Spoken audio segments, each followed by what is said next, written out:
Hello students, let us recall what we learned in the previous lecture. In the previous lecture we learned about two more algorithms, that is the algorithm for adding the two numbers and the algorithm for finding the largest of the two numbers. I chose these simple algorithms because we will be writing programs for these algorithms. I also showed you both pseudocode and flowchart notation of both these algorithms so that we become familiar with pseudocode statements and flowchart symbols. As we move on, I will add some more symbols which we have not used and those statements which we have not used till now, so that your concepts about pseudocode and flowchart will be strengthened. Now, as I told you, in order to translate the algorithms into the programs, we need to know how to write the statements. It is these statements that will be converted into the machine code. In C, we have mainly 6 types of statements. These are declarative statement, input-output statement, assignment statement, conditional statement, iterative statement, and unconditional statement. Today we will learn two statements, that is the declarative statement, input-output statement. Let us go ahead. From now onwards, we will be learning some theoretical concepts and most of it will be now practicals. So we'll go ahead with practicals. In order to do the practicals, you need to download the Turbo C compiler, which I am using, 32-bit version, and it is available on many websites. It is a free download. You can check in the Google and you can download the software. Once you install the software, we have something like this. Now, this is my Turbo C compiler. If you see there, it has got different menus, and I'll be asking you to write down some of the important commands that we'll be using. Like for compiling, we'll use a compile command. You see here there is a compile command, and we'll use a shortcut key, that is Alt plus F9. You take your copy and write down that for compiling you have to use Alt plus F9. Once you write your C program, you have to compile that program. For that we'll be using this option, that is menu option, compile, then again compile, or you will be pressing the hotkey Alt plus F9. It is shown in the compiler. Now, one more thing that we'll be using is, that is window, and this user screen. The shortcut key for this is Alt F5. So for compile we had Alt F9, and for Windows user screen we have Alt F5.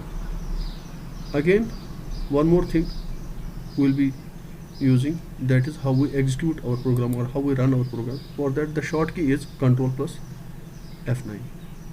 So for running it's Control plus F9, for compiling it is Alt plus F9, and for user screen it's Alt plus F5. You can equally do these operations in two ways, that is you can either choose from the menu or you can remember a hotkey. I'll be showing both these methods, no need to worry. This is where we write our C programs, and we will be using file menu, and we'll select the option new. A blue screen will come. This is where we write our C program.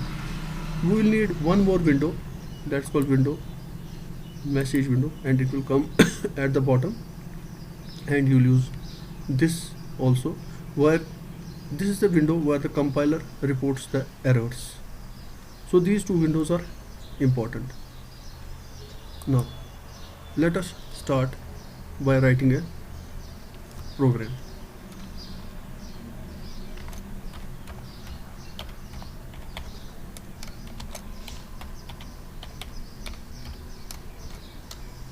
I will be explaining these lines of codes once I finish writing.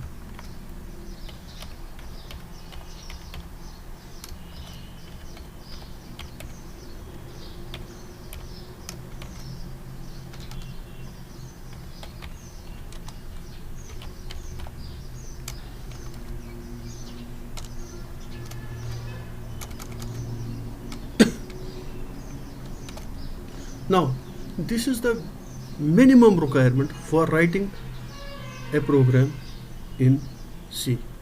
You have to write these lines of codes and we can call it as a program, but it is without any statements. That is the 6 statements that I have already discussed. We will be writing those statements within these 2 curly braces. These braces are called curly braces, and that will be our program. This is in the simplest way I can tell you. As we move on, I will change the terminologies as per your understanding and as per your evolution in the subject. Now the first line is called as a include statement or include directory. It starts with hash. You have to use the same spellings which I have used. If you don't give the spellings which I have used, it will lead to errors. Now we have 2 keywords here. One is include and one is void. You can note it down. As I told you, there are 32 keywords. These 2 are keywords, and subsequently we will be updating our list of the keywords as I'll be adding and using new keywords in my program. Now what does stdio.h stand for? std stands for standard and io stands for input output. .h means it is a file. stdio.h is actually a file. We call such files as header files because the extension of these files is .h. As you know that each file has a special type. Like let us take document files in Word. They have the extension .docx. Every file has got an extension which identifies the type of file. Like C files have the extension .c. Same way header files have the extension .h. Therefore stdio.h is actually a file whose name is stdio and its type is .h. H stands for header. Now we have got another header file that's called as console.io.h. Console, con is actually a console and io is input output. .h. H is again, it's a header file. So we are using 2 header files in this program. No need to worry right now what are the header files. I am simply putting these words into your ears so that you become familiar with these words, and as the time comes I will explain what these things are. So I told you include is a keyword. You have to write this line like this only. You cannot change the spellings. You cannot even write this in capital. You have to write it in small letters, capital or uppercase, small or lowercase. But here we will write in lowercase or small letters. What are the things we can write in capital? That I can tell you. Most of the program statements, everything you will write in small. In fact, there are some exceptions that we'll later on see.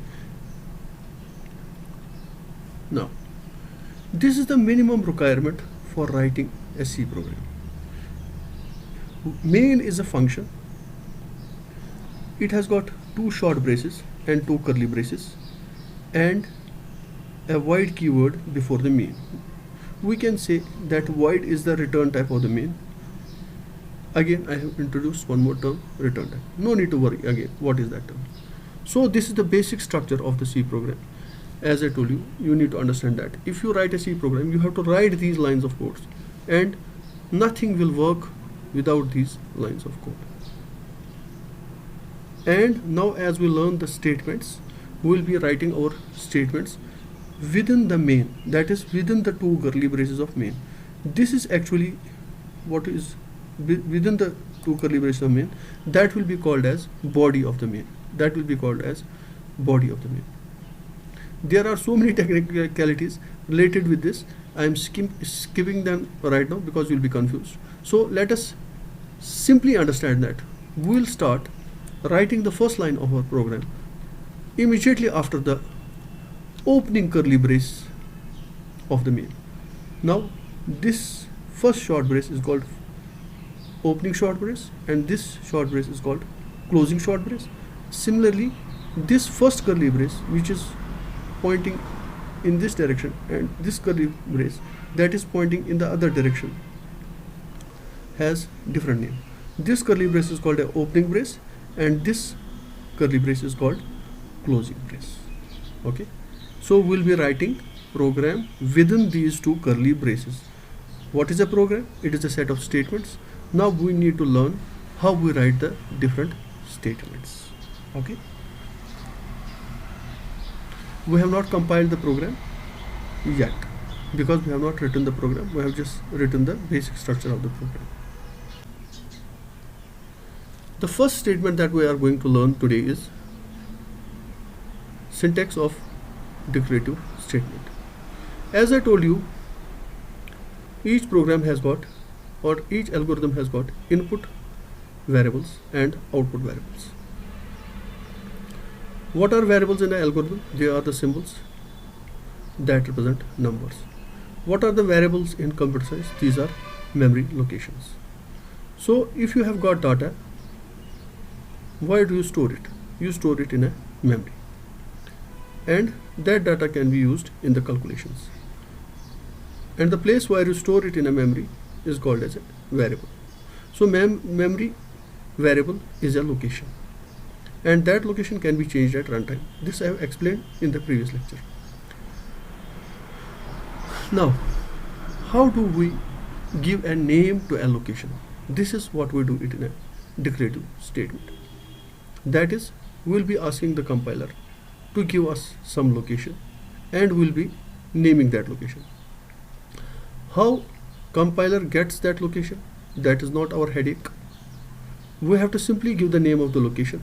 The compiler will bind our variable name with that location. That is, that location can be referred with a name. That location can be referred with a name. So let us see what is the syntax of the declarative statement. You have to write it exactly the way I have given the syntax, even though there are various forms of the syntax, but I am using a basic form so that you start with the things, basic things, and then we can go for advanced levels. Now the first part that you have to write for this sentence or statement is, that is data type, and the value of this data type is one of these four values that is given in the table, that is int, float, double and char. Then after that you have to put space. If you don't put this space, you will get errors. Then after that you have to give the variable name. That name is what you give. Then after that you have to write the fourth component, that is the statement terminator, that is semicolon. If you skip any of these four things, it will lead to error. We will see how the error will take place later when we do things practically. But once again, data type should be one of these four and four types, and the spelling of the data type should be same that is given in the table. That is, the spelling of the int has to be int, the float has to be float, and double has to be double, and character has to be character.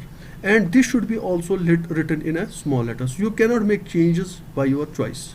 You have to write these four in small letters, and these four are again four keywords. So keywords are always in small letters and they need to be written in the same spelling as is given in the documentation of a particular language. You have to write for int is a short form of integer, float is a short form of, no, it has a full form float, then we have a double, then we have a character. Char is the short form of a character, CHARACTER, but we write short form char, and int is the short form of integer. Float and double are not short forms. Now why we have a data type? As I told you, we will be giving name to the memory location, and then we will be using that location for storing a value or reading a value from that location. Depends upon our requirements or what we are doing in a program. But in every program there will be inputs and there will be outputs. As many are the inputs and as many are the outputs, that many variables we have to create. Let us take an example that we have already studied. In the example of my algorithm, which I have shown, that is the algorithm for adding of two numbers, that is this one, where we have seen that how we add two numbers using the algorithm. We have seen the inputs to this program are A and B, and the output was answer, and the processing was addition. For declarative statements, what is important? What are the inputs of your program and what are the outputs?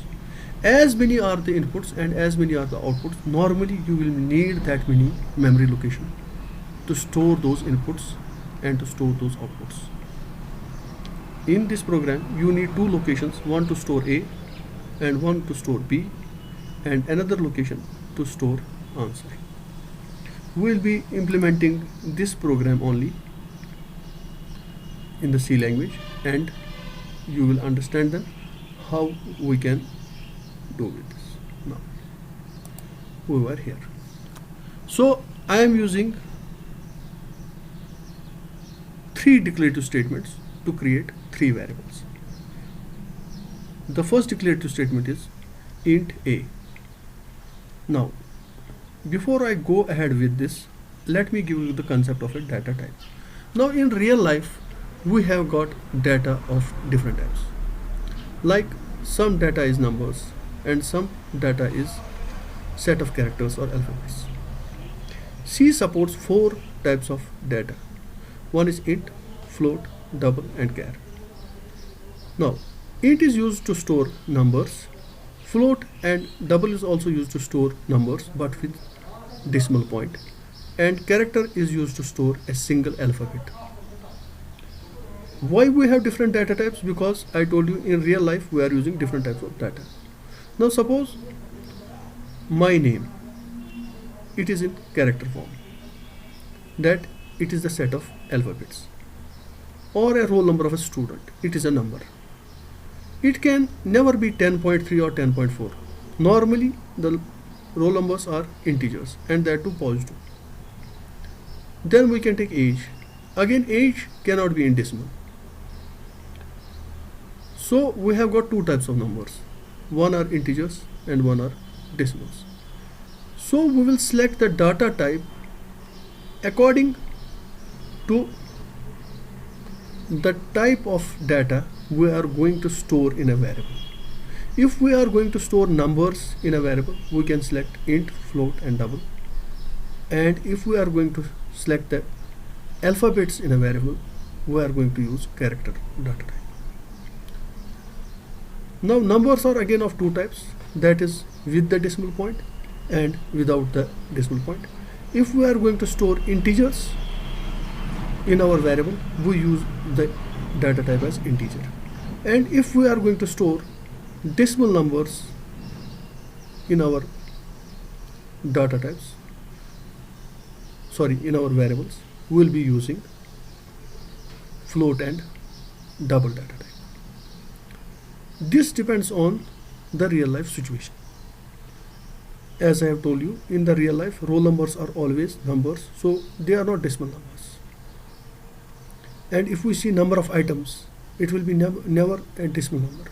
Now if we see physical quantities like mass, like force, they are decimals.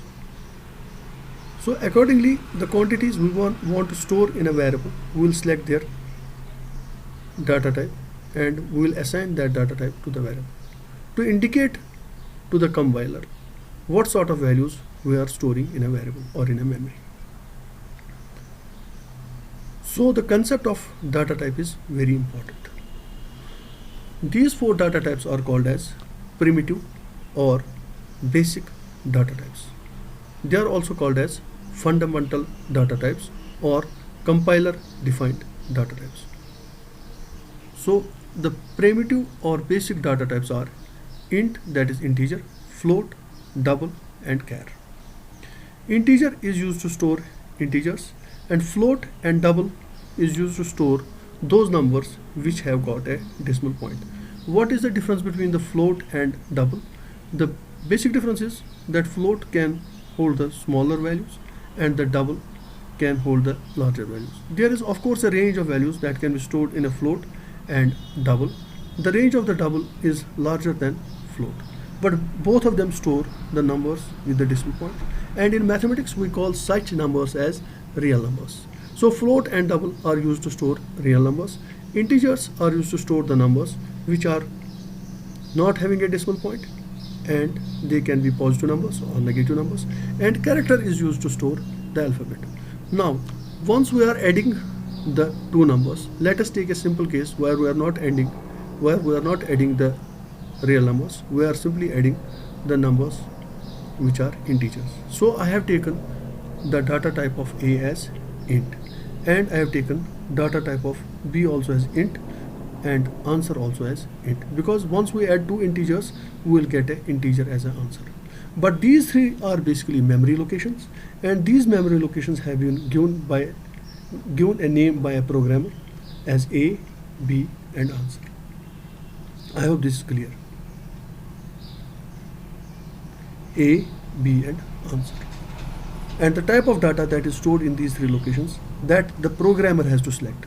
Note, this statement is written by the programmer. So the programmer has to decide for the data type, programmer has to decide for the variable name, and the programmer has to follow the syntax of the declarative statement. Once again the syntax, first we will be giving data type.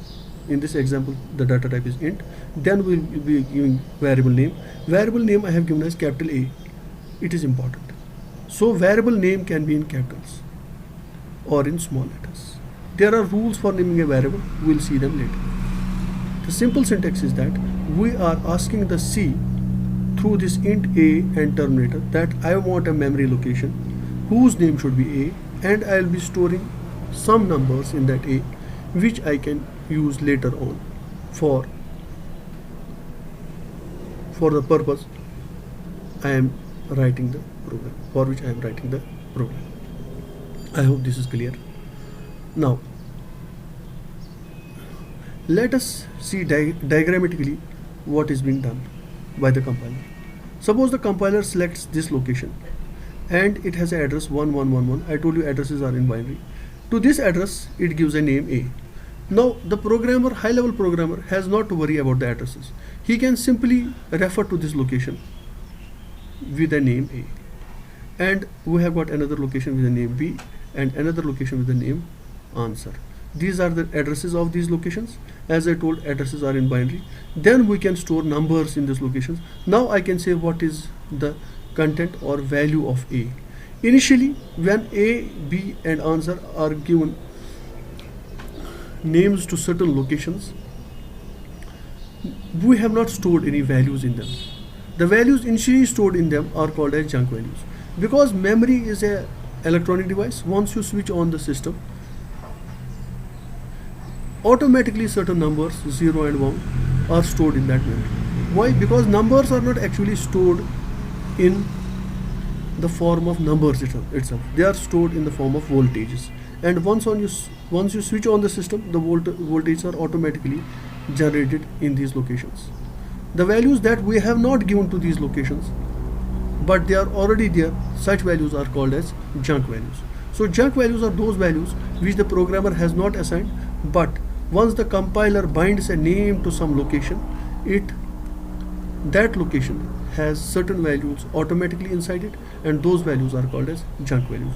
These are the values that are not assigned by the programmer to the locations. I hope it is now clear. Declarative statement is used to give a name to the memory location. that memory will be selected by the compiler, and the programmer is simply asking the compiler that I need a location whose name you should give as A, and the programmer will later on choose what he has to do with this location. Initially, when that location is assigned the name A, the programmer has not given any value to that location, and the value that is stored in that location is called as a junk value. I hope that is clear now. Now let us go to the next statement. The next statement is input output statement. As I told you, you have to strictly follow the syntax, and if you don't follow the syntax, it will be a problem. So as I show the syntaxes of different statements, what you do, you write those syntaxes on your copy and then try to remember those syntaxes, because if you write the statements not according to their syntax, it will lead to errors. I will show you practically on the machine how the errors will take place if we don't follow the syntax. Okay, now we have to study after declarative statements, input output statements. We have two types of statements. One is the input statement and other is the output statement. For output statement we have a printf, and for input statement we have a scanf. Printf is a output statement. It has got two uses. I will discuss the uses. One is to display the message and another is to display the contents of a variable. So it has got two uses: to display the message on a user screen and to display the value or the contents of a variable on a user screen. We will see that practically how that is done. But one more important thing that you should note, that in algorithms, that is in pseudocodes and flowcharts, where we have used display or output, it is necessary that we should use printf there. So in the algorithm that I have already shown you, that was the previous algorithm, that is this one, where I am using input A, I have to use, where I am using display enter the value of A, I have to use the printf statement there. Or where I am using display answer, I have to use the printf there. So display is same as printf of the programming language. Now display has another option. We can use output in place of display. That is, we can use the statement output enter the value of A, or output the answer, or output the result is. So output and display are one and the same. That is what I mean, that output and display of the pseudocodes are same as printf of the programming language. Now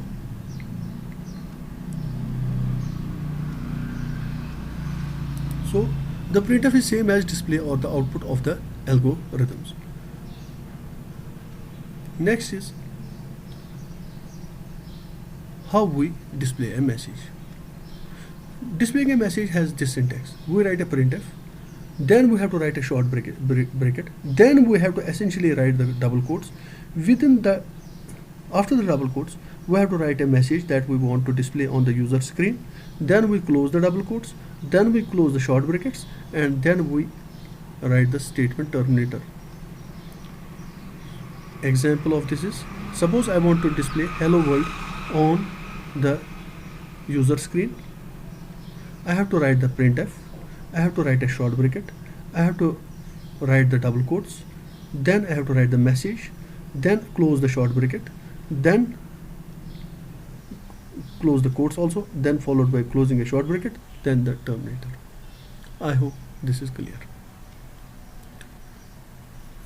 Message can be, this message can be any message, whatever you want, any text that you want to write. Okay. The second use of printf is what we call display the value or contents of a variable. How we display the value or contents of a variable? We simply use the printf syntax that is given here. We write the printf, then we write a short bracket, then double quotes, then in the double quotes we write a format specifier. Then we should write this comma. This is essential. This is the part of syntax. and then we write a variable name, close the bracket and close the statement by using a statement terminator. Now this printf has important association with the variable, that is the variable that is having the value, or a memory location that is holding a value. What you want to do, you want to display the contents of that variable. What you have to give? You have to give the format specifier and a variable name. Of course, these components need to be present here. So what should be my format specifier? My format specifier can be any of these values. For integer, the format specifier is %e. For float, the format specifier is %f. For double, the format specifier is %lf, and for character, %c. Don't ask me what are these format specifiers. They simply indicate the type of data that you are going to display. Later on, once we have good technical understanding of the C, we can tell you a bit more about these format specifiers. So the syntax is format specifier and variable name. Now suppose I want to display the contents of a variable a, that is a memory location whose name is a. I can use a printf, and I have to give the name of variable. Since the name of variable is a and data type is int, so the format specifier of the int is %d. This is what I give here, %d. If I had a variable whose type would have been float, I would have given %f instead of d here. If I would have a variable with a double data type, that is some variable whose data type was double, so I would have given accordingly its format specifier as %lf, and if it was a character, I had to give %c. I'll be using this example only to show you how we do this. Okay, then from the point of view of memory, if a was a memory in which we had stored a number 86, by using this printf, it would display this 86 on a user screen, because through this printf you are telling the C to display the contents of a variable on the user screen. Note, a should exist, that means you should have written a declarative statement for a. If you have not written, it will give the error. We can only display those variables which we have given names in the declarative statement.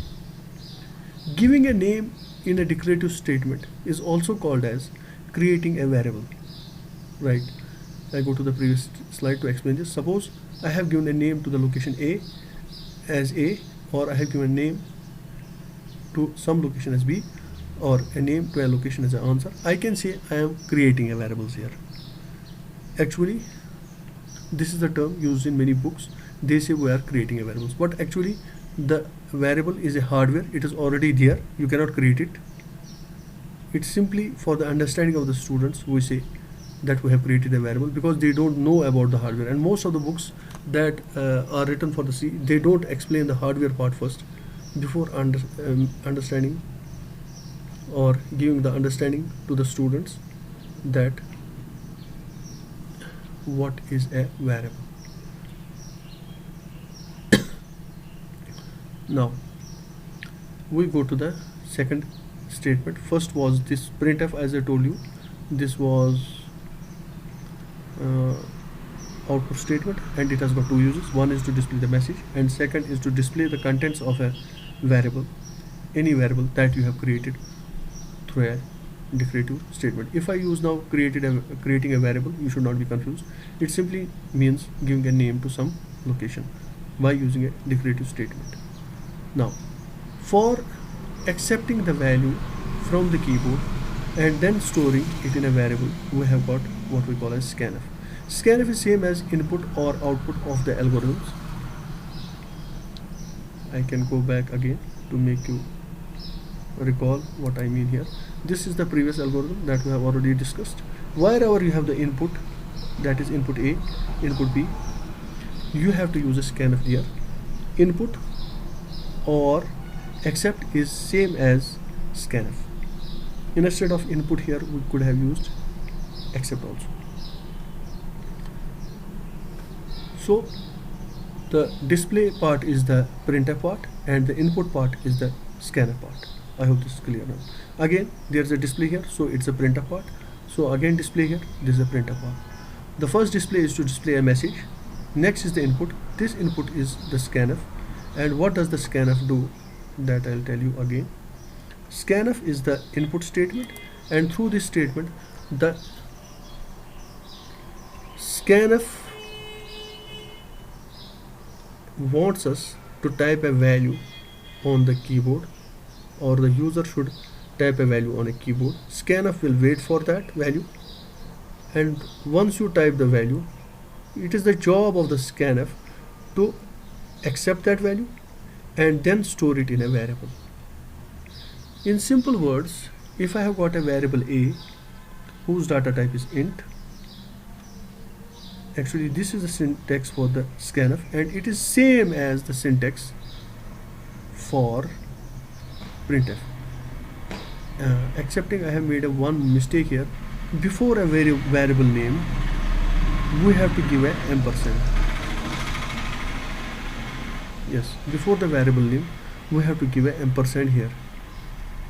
I think I will correct it, and then only you can understand it.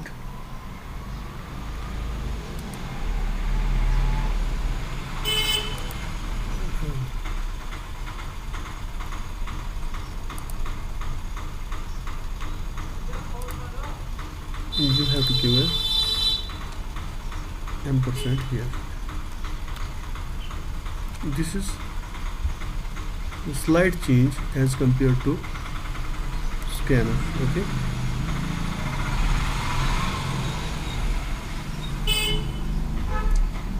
This is the slight change as compared to the printf. In the printf we don't have this ampersand, but in the scanf we have this extra ampersand.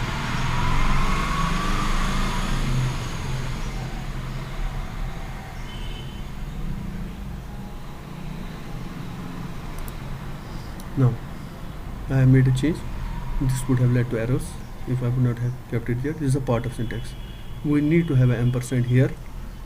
So the syntax of the scanf is, you have to start with the braces, then within the double quotes you have to give the format specifier, then you should write a comma, then you should write an ampersand. After that you have to give the variable name, close the brace of the scanf, and then terminate the statement. This is your input statement. Now scanf is the input statement and printf is the output statement.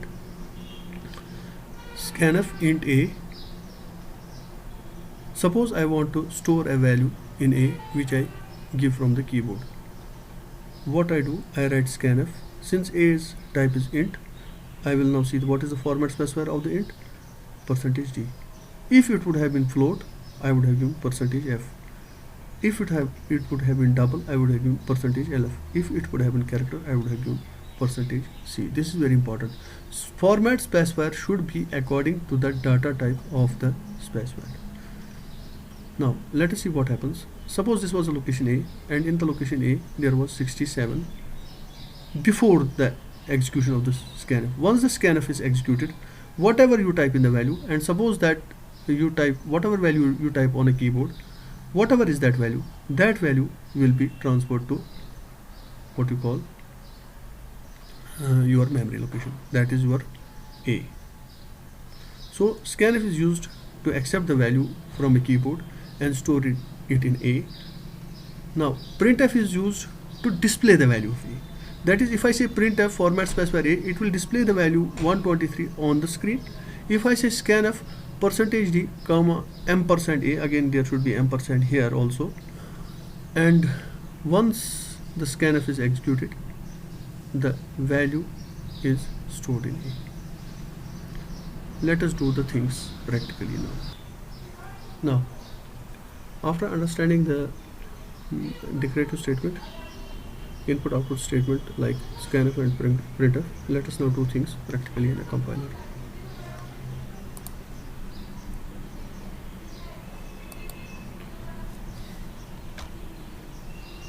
The first statement that I'll try is the printf statement. In the printf statement, I write some message within the single quotes. In the double quotes, I write a message, hello. hello world. Now this program has a single statement right up to now. Let us now compile the program. After compiling, it should show the success. It shows the number of lines it has compiled, no warnings, no errors, and it has created a exe form. Once this is done, let us run the program. We'll run the program from the run menu. Once I have run the program, let us check the output. The output is hello world. That is the printf is used to display the message on a user screen, and it can be used as many times as I want. Simply write the printf and write the message within the double quotes following the proper syntax. Place the message within the short braces, and after that there should be a terminator as is given in this example. Now if I run the program again, you will see and check the outputs. You will see there are two outputs on the user screen. As many times I will run the program, the previous output remains there and the new output is generated. In order to clear the screen, I can use what we call as clear screen function.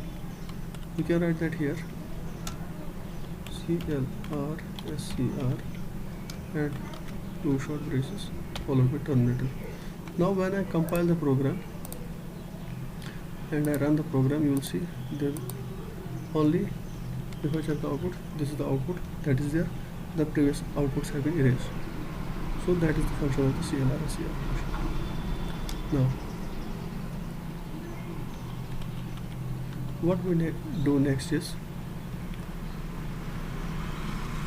we will try to see the different errors that can be caused by the programmer if he does not write a proper syntax. Suppose he does not write a brace, and once he compiles the program, he will get an error.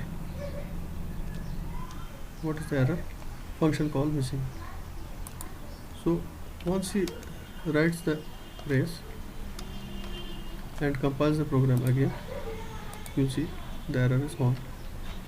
Now again, if he misses any of the quotes, you will see again there will be the error. Again the remedy is you edit the program and make it correct and follow the proper syntax. As I told you, syntax errors are those errors which are reported by the compiler. These are the syntax errors, and unless you rectify the errors, the program won't be translated into the machine code or executable file.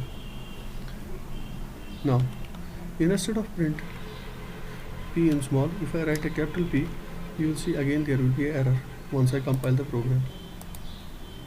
So we have to write all the letters of the printf in lowercase or small letters. Again we change the program, and once I compile the program again, you will see there won't be any errors. So this is an error-free compilation.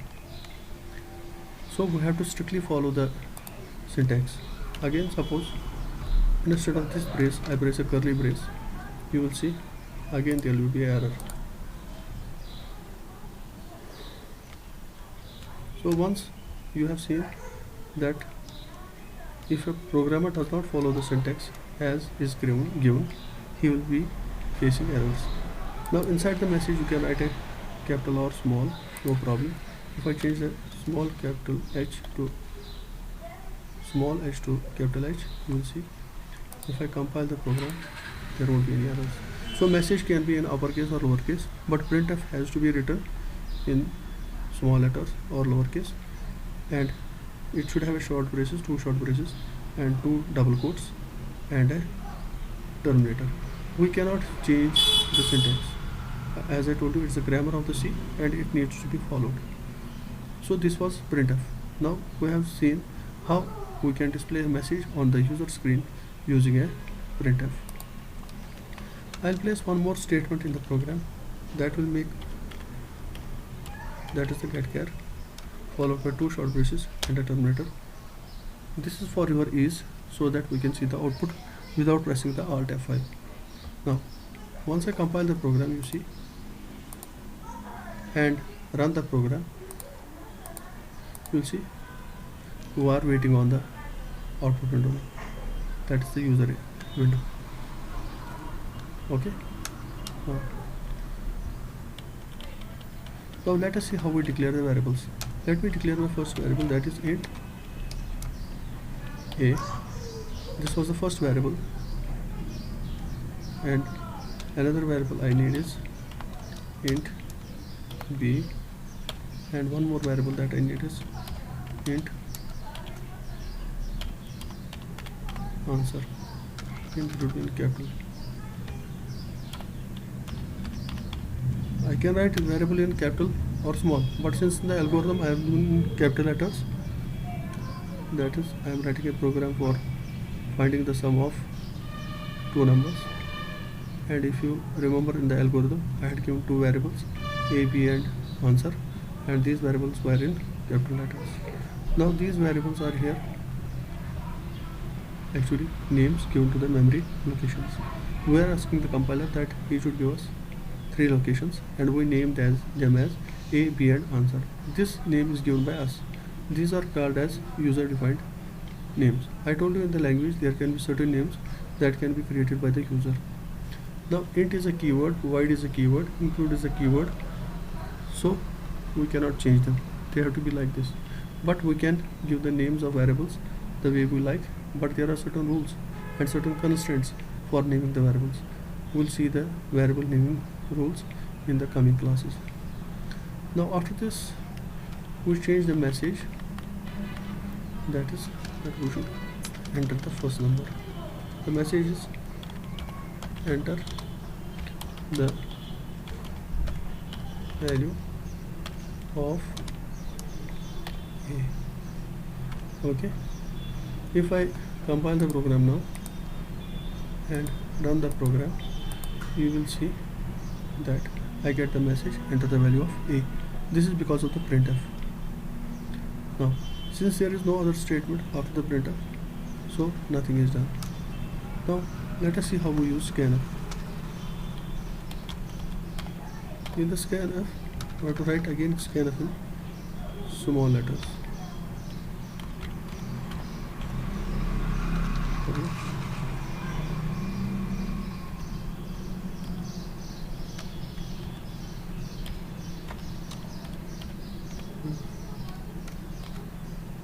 Through scanf we can input the value from the keyboard. Again we have to give the format specifier first. We are inputting a, its data type is int, but we have to give the format specifier of the int, that is %d within double quotes. Then we have to give comma. This is essential. Again we have to give comma. After that we have to give an ampersand sign.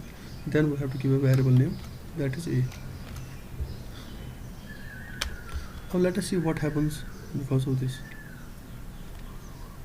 Let us compile the program first, because we have made changes to the program. Then run the program.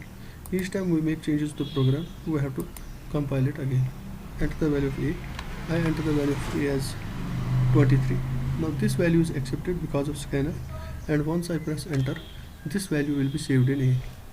But since the program execution has terminated, therefore all the variables and the values stored in them are lost. The variables are in existence once the program is running. After the running of the program, or once the execution is finished, the variables no longer exist. Now let us now give the second message. I am showing you step by step execution so that you understand.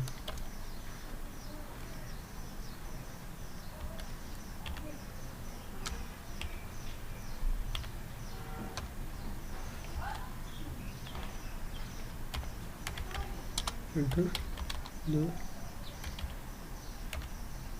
value of b. This is again displaying the second message and accepting the value of b. Then I use a scanf. Of course, the scanf will be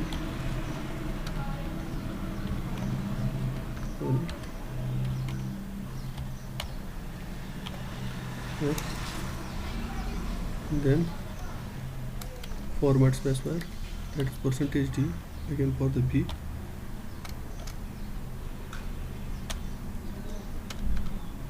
quotes close, then ampersand b. B should be in capital because I have declared variable and given it and name as a capital letter. Now we do the calculations. We write answer is equal to a plus b. Next we display the result. As I told you, printf is used to display the message and display the result. Let us first give the message. The result of addition is quotes close and then dot bracket close, then statement terminator. You see all the printfs I have written like this where I am displaying the message. Message can vary, but the basic syntax, other things are common. That is printf, then short braces for all printfs, and then terminator. But the message within the double quotes can vary.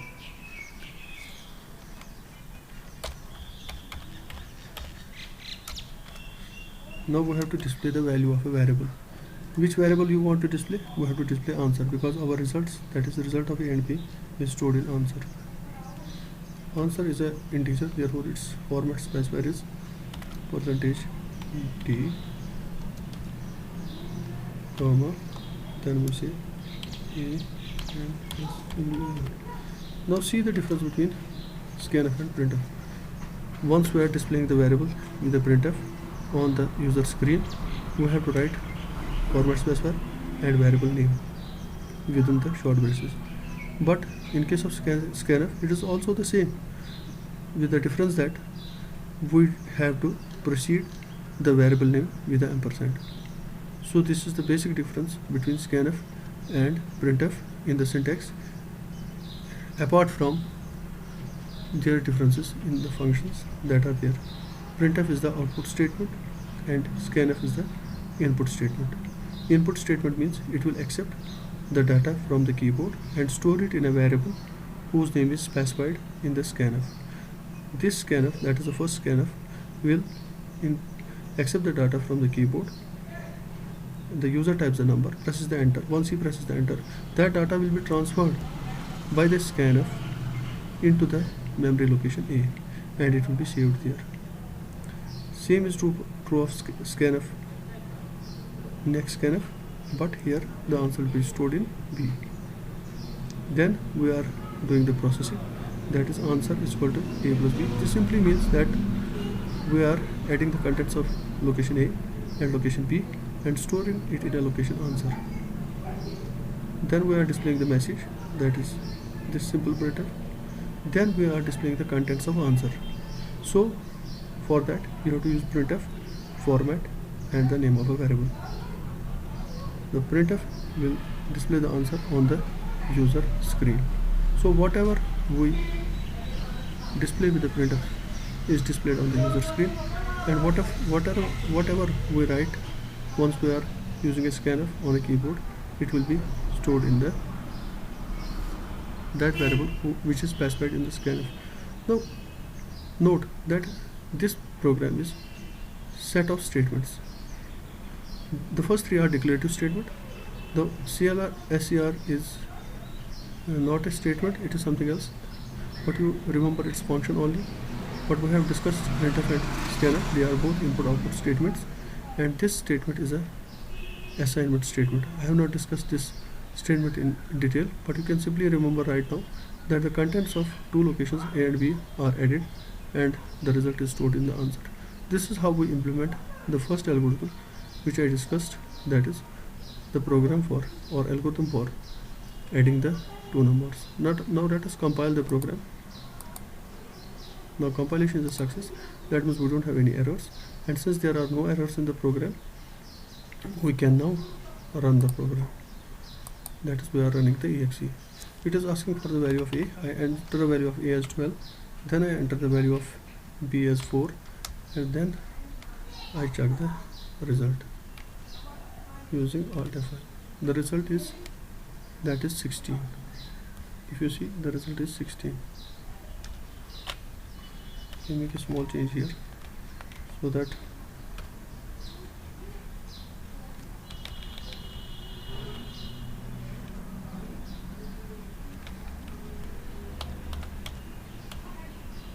once again I execute the program so that you can understand it.